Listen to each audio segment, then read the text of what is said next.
La carta de Pablo a los Romanos es una de las cosas más extensas e importantes que fueron escritas por el hombre anteriormente conocido como Saulo de Tarso. Él fue un rabí judío que pertenecía a un grupo conocido como los fariseos. Él era apasionado y devoto de la Torá de Moisés y de las tradiciones de Israel, y veía a Jesús y a sus seguidores como una amenaza. Pero después tuvo un encuentro radical con el Jesús resucitado, quien lo comisionó como un apóstol, como un representante oficial al mundo de los no judíos, que en la Biblia se conoce como el pueblo gentil. Así que empezó a identificarse con su nombre romano, Pablo.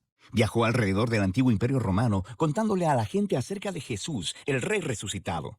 Y después, formando a los seguidores de Jesús en estas nuevas comunidades llamadas iglesias. Y Pablo ocasionalmente escribiría cartas a estas nuevas comunidades de Jesús para ayudarles a desarrollar su fe o para responder sus preguntas. Y una de esas cartas es el libro de Romanos. De hecho, este libro fue escrito bastante tarde en su carrera. Sabemos por el libro de Hechos que la iglesia en Roma ya había existido por algún tiempo y que estaba formada por seguidores de Jesús, tanto judíos como no judíos. Pero en algún momento el emperador romano Claudio había expulsado a todos los judíos de Roma. Y después de aproximadamente 5 años, a todos estos judíos, incluyendo a los judíos seguidores de Jesús, les fue permitido regresar. Y cuando regresaron, encontraron una iglesia que se había hecho muy no judía en costumbres y prácticas. Así que esto creó mucha tensión.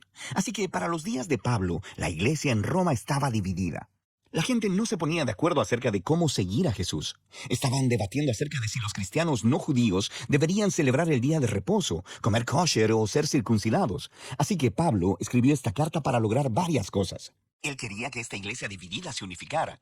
Y con fines prácticos, él esperaba que la iglesia en Roma pudiera convertirse en una base para extender su misión más hacia el occidente, hasta llegar a España. Así que estas circunstancias fueron las que motivaron a Pablo a escribir su explicación más completa del Evangelio, las buenas nuevas que él anunciaba acerca de la vida, muerte y resurrección de Jesús. La carta está diseñada para tener 4 movimientos principales, pero está unificada como una larga exploración del Evangelio. El Evangelio, dice Pablo, primero que nada revela la justicia de Dios. Y luego, también crea una nueva humanidad, la cual cumple una promesa de Dios a Israel. Así que este Evangelio es lo que unificará a la iglesia. En este video solo exploraremos las ideas de los capítulos 1 al 4. Así que Pablo empieza presentándose a sí mismo como un apóstol llamado por Dios para dar a conocer el Evangelio de Jesús, quien es el Mesías de Israel, que fue levantado de los muertos como el Hijo de Dios, Rey de las Naciones. Y Jesús ahora llama a toda la humanidad a colocarse bajo su gobierno de amor. Y Pablo dice que esta buena nueva sobre el Rey Jesús es, primeramente, poder de Dios para salvar a las personas que confíen en Él, y en segundo lugar, revela la justicia de Dios. Ahora, justicia es una palabra del Antiguo Testamento llena de significado para Pablo. Describe el carácter de Dios, que Él siempre hace justicia, lo que es recto y lo que es bueno, pero también que Él es fiel y justo para cumplir sus promesas. Y Pablo dice que la historia de Jesús muestra cómo Dios ha hecho ambas cosas. ¿Cómo? Bueno, primeramente hace un creativo recuento de los capítulos 3 al 11 del Génesis. Él muestra cómo todo el mundo gentil, todas las naciones, están atrapadas en una espiral de pecado y egoísmo. El corazón y la mente humana están quebrantados, dice Pablo. Le hemos dado la espalda a Dios para abrazar la idolatría, que quiere decir buscar significado en las cosas creadas, y entregar nuestra lealtad a esas cosas y no a Dios. Esto resulta en una distorsión de nuestra humanidad y en comportamientos destructivos. Y lo que queda es una humanidad culpable delante de un Dios justo y recto. A lo que el pueblo de Israel podría decir, bueno, entonces es algo bueno que Dios escogiera a nuestro pueblo de entre las naciones. Él nos salvó de la esclavitud en Egipto, nos dio las leyes de la Torá y en ellas el día de reposo y el comer kosher y la circuncisión. Y todas estas leyes nos muestran la manera de vivir como el pueblo santo de Dios. Pero no tan rápido, dice Pablo. Él también les recuerda la historia de la Torá y del resto del Antiguo Testamento, el cual demuestra que Israel era tan pecaminoso, idólatra y moralmente quebrantado como el resto de la humanidad. De hecho, Israel es todavía más culpable que los gentiles, dice Pablo, porque ellos tienen la Torá y deberían saber cómo son las cosas. Así que, concluye Pablo, toda la humanidad, gentiles e israelitas, están desesperanzadamente atrapados y son culpables delante de Dios. Pero esa no es la última palabra. Las buenas nuevas de Jesús son la respuesta de Dios.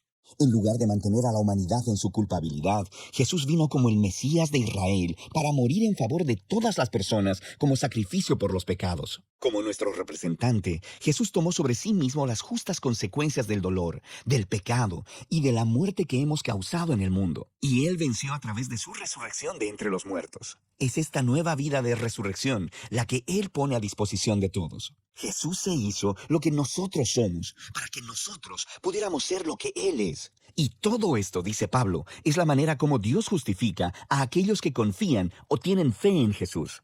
Justificación es otro término del Antiguo Testamento lleno de significado para Pablo y se relaciona con la justicia de Dios. Literalmente significa declarar como justo. Debido a lo que Jesús hizo a nuestro favor, se nos da un nuevo estado delante de Dios. En lugar de declararnos culpables, Dios nos declara como personas que tenemos una correcta relación con Él y somos perdonados. La justificación nos integra en una nueva familia. A la persona que confía en Jesús se le da un lugar dentro del pueblo del pacto de Dios. La justificación también resulta en un nuevo futuro que comienza con un viaje de transformación de la vida por la gracia de Dios.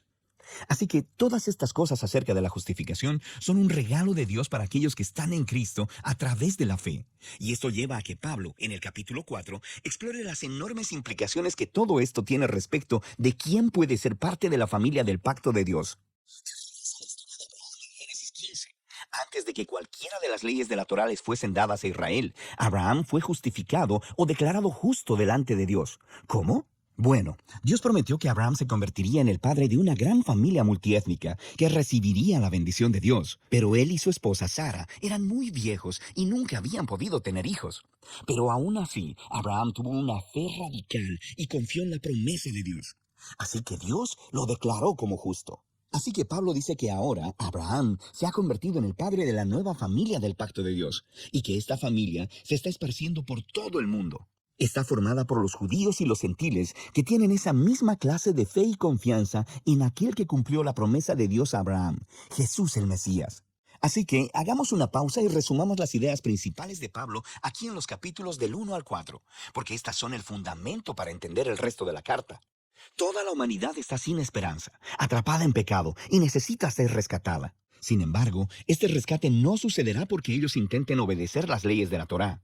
En lugar de eso, el carácter justo de Dios le ha movido a rescatar al mundo a través de la muerte y resurrección de Jesús, de modo que Él pudiera crear esa familia multiétnica de Abraham basada en la fe como su nuevo pueblo del pacto.